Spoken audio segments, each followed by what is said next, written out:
Hi guys, how are you? Kinga here.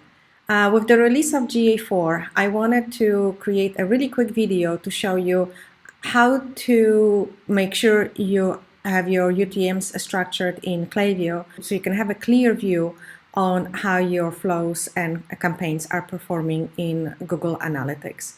So I created a basic e-commerce report in GA4, and by the way, I will be releasing more videos showing you how to set up 7 basic e-commerce reports, because GA4 comes basically with no reporting. In this specific one, I just want to show you what you need to do in Klaviyo to make sure that this data is being pulled in like this. And the reason I'm doing it also because I noticed several of my clients had UTM set up differently, so I wasn't able to get a really clear view.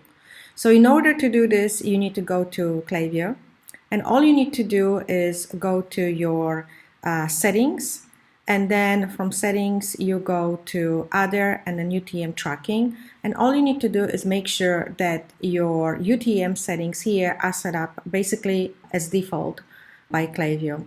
Like I said, I've seen in many accounts that this has been customized, which is really messing up the basic reporting.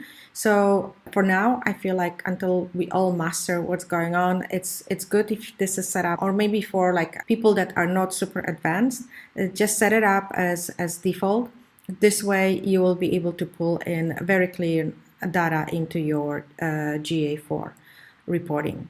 I hope you find this information helpful and useful, and subscribe to my channel. I'll be releasing more in regards to GA4 and how we can transition and create more reporting to help us understand our e-commerce data. Thanks for watching, and see you in the next video.